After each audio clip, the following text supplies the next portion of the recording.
12 days away. I think 7 days away from week 0, college football is back, and you kind of feel it getting closer and closer and the excitement growing. So it's been good. We just finished up our fourth quarter of the offseason. We talked about it all spring and all summer long, and the preseason camp was our final step to that. And during preseason camp, you're just trying to push players to grow every single day and create that growth.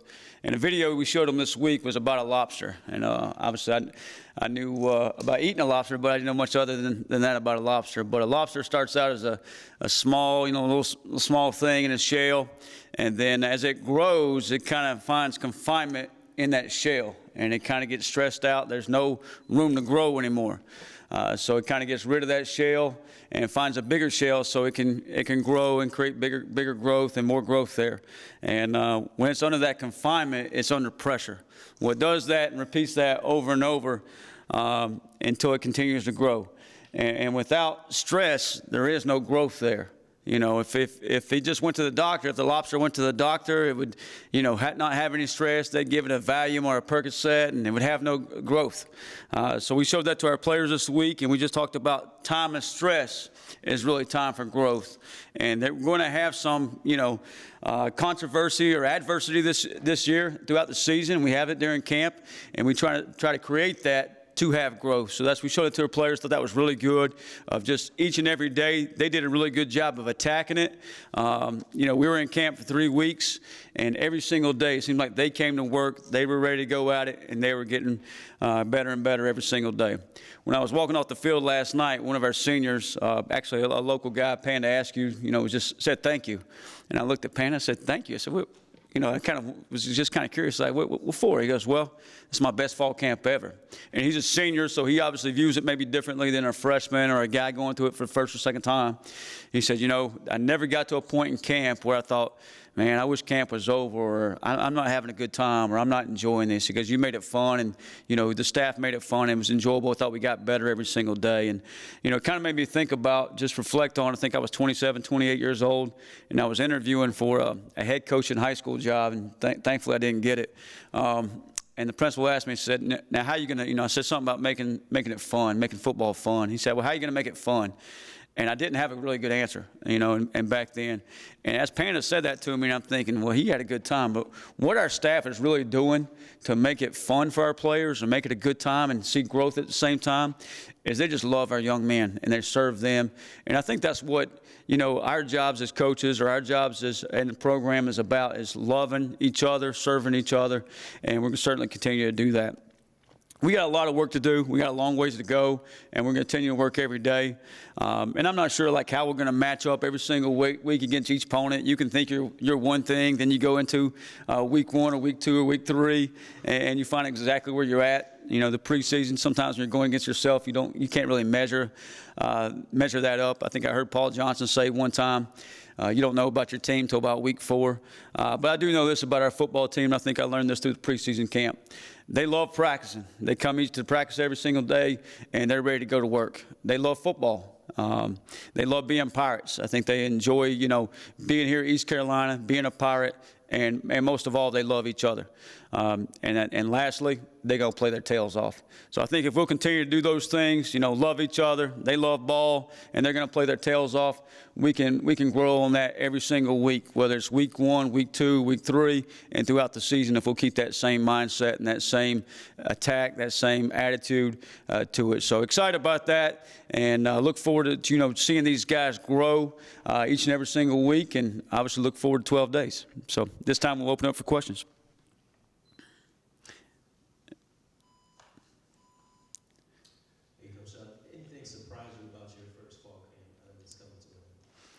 I think we just did a few things differently, and I think we talked about it early, and in one of the media times there after practice. It's just the way they enjoy each other. Just hit on that, and just, at dinner we didn't have our cell phones, and you're just recreating some things that we used to take for granted. Used to, you'd go to preseason camp and you'd stick them all in a dorm room, and they all be in the same dorm. Well, when they're not playing football, they're back in the dorm with each other and hanging out and enjoying each other's company. So we kind of recreated that at dinner this year, just taking their cell phones away and just have some time for them to fellowship and enjoy each other.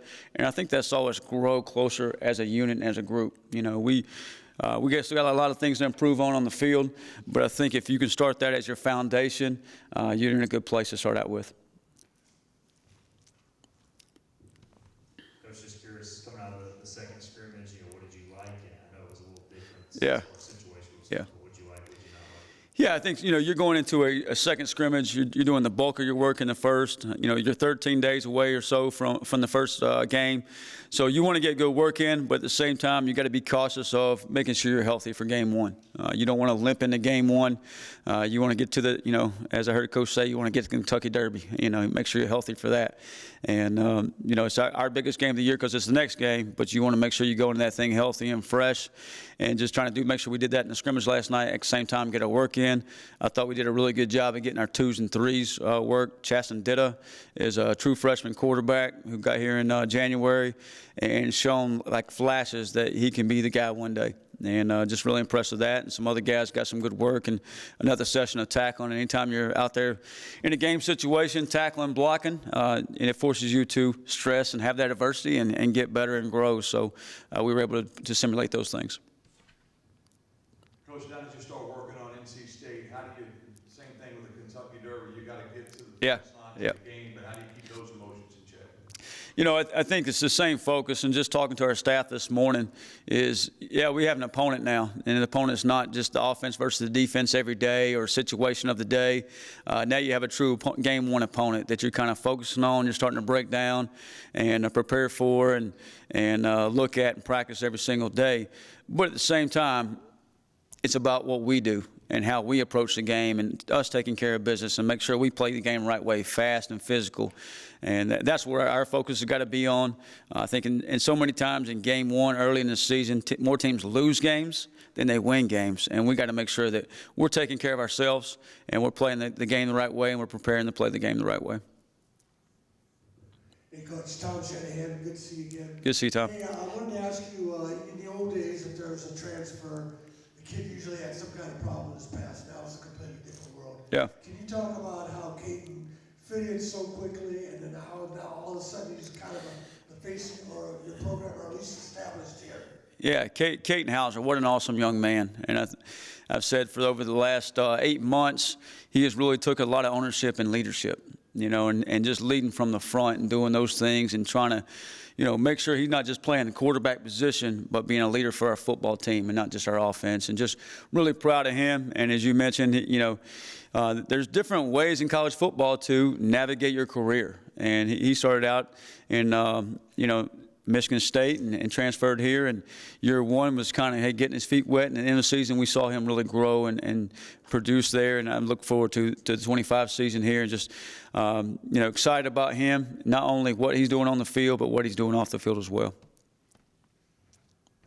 Coach, you mentioned going into this week, you guys were going to treat it more like a game week. Obviously, Yeah. the older guys kind of is what it is. Do you feel like the young guys were able to grow and kind of figure out how games are run? Yeah, anytime that you can simulate game weeks throughout the off season, whether it be spring ball or preseason camp, I think is really good. And we did that this week with our practices, and then the last 2 days leading up to, day before a game, here's how practice looks. Here's how the meetings the day before the game looks. Here's how the hotel would look, and the day of the game, here's how pregame meal would look. Here's how the walkthrough would look. All those things, flex, you're leading up to. That way you're not going into August 28th, and it's the first time, a guy coming from another program or a younger guy has been through that. Some of your older guys have been through that routine, but you want to make sure everybody on your football team, that's not what they're worried about. They're focused on their job, what they got to do to help us win a football game. Coach, I had a question about revenue sharing. So can you talk about the importance of our fans really embracing that as far as the collectives going away? Yeah. And now that you guys, we have to have the players. It's a whole different world than what we grew up in. Yeah, regardless of how you feel about the new landscape and how college football is evolving and changing, we all love to win, so we're all going to figure out the way to do that, and a big piece of that is revenue sharing, and I'm excited for our players that benefit from that, and I'm excited for our fan base, the way they're participating and being involved, and we got to continue to grow that. Our Purple and Gold Society is a big piece of that through the revenue sharing through the school, and I'm excited that, we got over 20 staff members on our staff who are participating in that as well. So it's not just, the fans we're asking to do that, or Pirate Nation we're asking to do that. Our coaches are involved. Our coaches are, a part of the process, and they want to be like right in the middle of it, and that shows you they're just invested in this thing, and it's important to them too. So it's a big piece of it. Once you get to this point, our players have done a really excellent job of not making that the main thing. And that's what I'm most, one of the most things I'm proud of them about is they don't make it about, incentives or something outside. They keep it about ball, and they keep it about our locker room. And I think as long as you can do that and use that as, secondary, then you're in the right place and the right mindset. Anytime that becomes, the priority, then you better rethink your priorities. But our players have done an excellent job of just, making football first, making each other first and our team. And we talked about that early in camp. Camp was about two things, and really your season's about two things, ball and team. And, be loving each other and growing your team and focusing on football. And that's what they've done. So just really proud of that, and I appreciate Pirate Nation for continuing to support, the Purple and Gold Society and Rev Share and NIL opportunities, and it helps us, bring talent and retain talent here through retention and those type of things, and looking forward to that growing as we go. I'm sure you're tired of being asked about what you lost last year, but Yeah. a lot of personalities, but a lot of production. But the guys, Kyle Barker, who you really trusted, I know, and he trusted you. Who's kind of taken over as the mouthpiece, maybe coach on the field on defense that you are putting your trust in? Yeah, defensively, obviously you mentioned there's a lot of guys and personalities we've lost and big taves. When you say personality is the first one that comes on mind. And I miss those guys, love those guys, but each and every year is a new season, new year, new team. And, if I was talking about guys that I think, hey, are coaches on the field for us or are going to make some calls and kind of get us set and get us kind of calmed down and ready to play, just like Caton does on offense. Defensively, the guys I think of are our safeties. Jamarly Riddle showed you as a true freshman last year that, if we had an all-freshman team, he would be right on there with a pick six and some things he was doing there late in the season. And, he's a quiet kid and a kid that's not going to say much off the field, but on the field between the lines, he's going to do a lot of talking. He's going to know the game. He's going to know all the checks. And then Tegan Wilk, a guy that's going into his 6th year of football, on the back end there, just does a really good job. He's always kind of been, for me, a coach on the field and continues to do that for us.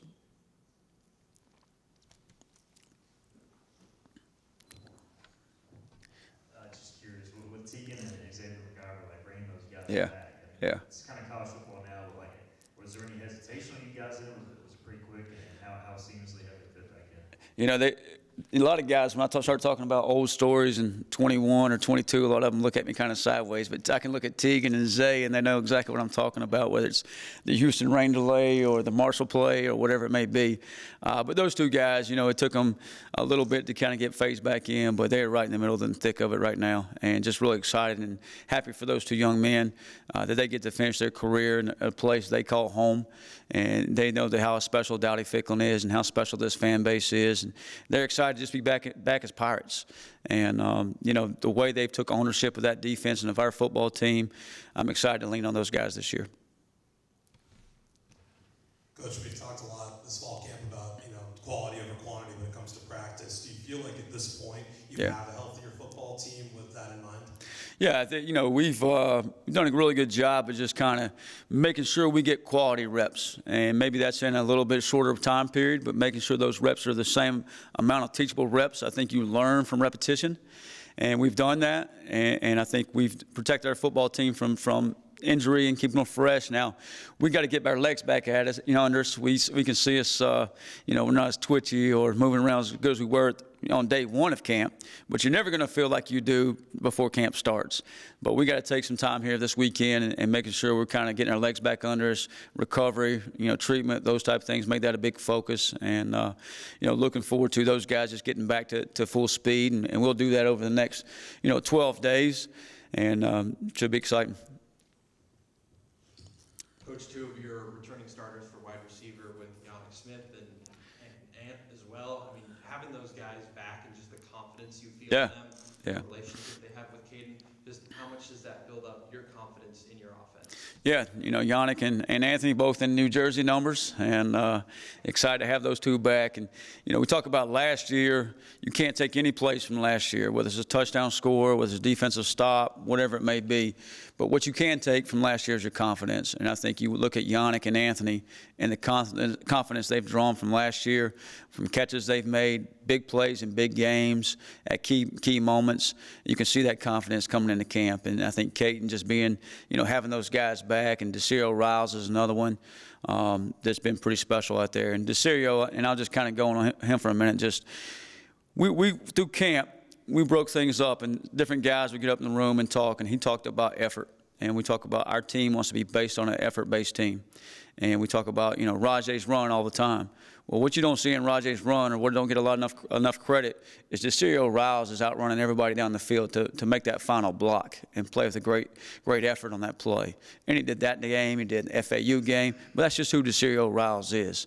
He's a really good tight end. He catches the ball really well. He blocks really well. But the effort he plays with is contagious to our football team. So he's another one that's going to take those same experiences from last season and that same confidence from last season and bring it into this season. And I think just will be contagious to our football team as well. Coach, every time I drive down Charles Boulevard, very excited to see the construction site for the indoor practice facility. Yeah. Can you talk about the progress of that and obviously the importance of this for your team and the program? It makes you smile, doesn't it? I mean, just every time you drive down and you see those guys out there getting after it, and I think we talked about it earlier in the week, is just, how this community just kind of pulls together and becomes one and pulls in the same direction. It takes everybody. And those guys are out there at 7 a.m. in the morning going at it and doing something for our university, and then they're at 7:30 p.m. at night still working, and it's exciting. Sometimes you talk about, an indoor, you talk about, this project, but it doesn't really come to life until you start seeing the dirt move. And they've moved a ton of dirt out there, and I can't wait to see it, the structure go up this fall, and certainly looking to, and ahead to next season. I think, a couple Wednesdays ago, we had a practice. We planned for a night practice just because our first, 5 games, or could possibly be first 5 or 6 games are at night, could be all 6, depending on the BYU team. So we're trying to practice at night. Well, then all of a sudden you get weather, you kind of, gets washed. But if you have an indoor, you don't worry about any of those things. But it'll help you with that. It'll help you avoid some of the heat or lightness things. So it'll help us be a better football team, a better football program, not only from a recruiting standpoint to kind of compete with everybody else in our conference, but also help us, develop our players. So excited about it. ECU, one of the few in the conference that has the coach quarterback continuity from the previous year. Yeah. Which is positive, but has it become tougher from a preparation standpoint with all the turnover with coaching and personnel to get ready for an opponent? Certainly. I mean, look at game 1. You have the same quarterback back, but you got a new coordinator on both sides of the ball, offensively and defensively. So you don't know exactly what you're getting. Game 2 is probably similar. Some ways. Game 3, I know at Coastal they got a new coordinator. So there's different things that over college football. By the time you get into the season, Game 5, Game 6, it all kind of plays out. But early on in the season, you certainly just you're taking care of yourself and making sure you're prepared for anything that somebody could throw at you. But at the same time, it's more about what you do. And it's, some ways it's like that every week. And you always respect your opponent, and prepare for them. But you make it more about yourself at the same time. Coach, to go back when you were talking about Derio Rouse, Yeah. mentioned effort, and that word you've harped on a lot in late game situations compared to talent or skill, just how essential is effort to East Carolina? I talk to players all the time, people are going to turn on the TV on August 28th, and it's going to be a nationally televised game. And they're not going to talk about, the type of offense you are, spread, tempo, defensively, odd front, even front, whatever you do. Okay, they're going to talk about a couple things. They're going to talk about how hard you play and the effort you play with and your physicality.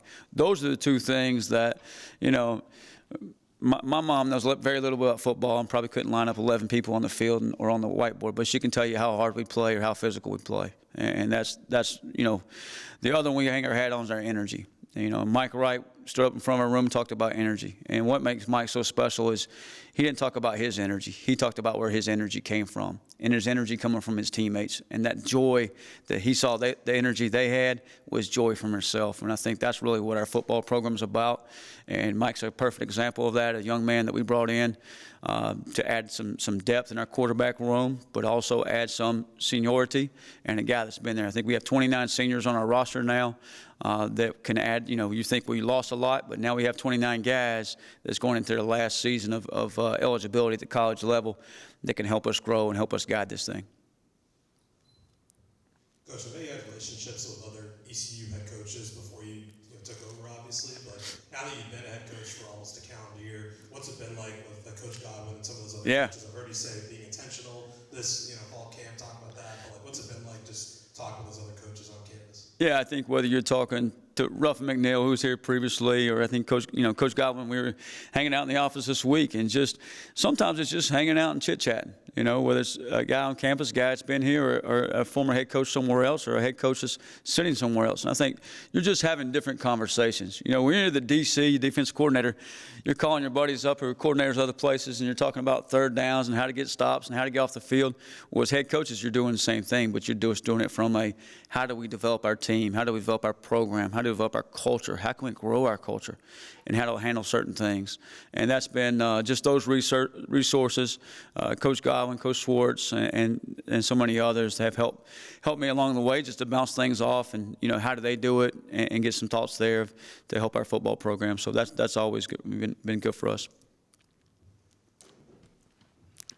Coach, you always hear the cliche of that coach is a guy that would run through a brick wall through. You have a great relationship with players. What is that like, that dynamic that, like when you see hype videos, when you're out here at practice covering them, et cetera, you see how much they love you? Yeah, I think it's not about me or Blake Harrell. It's about our staff. I remember, back to last season, and I told our staff the night before, I said, hey, however we react to this thing and however we do things is how they're going to do it. And you see Coach Baker and our staff, and I just say, he's on the offensive side of the ball and it starts with him. But the energy they have for each other and the excitement they have for each other and love they have each other, that's where it starts. And it starts with those guys, and it kind of filters throughout. And then just, it's not only our football staff, it's our weight room, our training room, our equipment room. All those folks have the same mindset, the same thought process of, hey, we're all important, we all matter, and we all care about each other. And I think that's important. And, you start thinking about, the way we're going to play the game, the way we're going to do things. You think about 12 days, it gets more and more exciting, and that's pretty cool.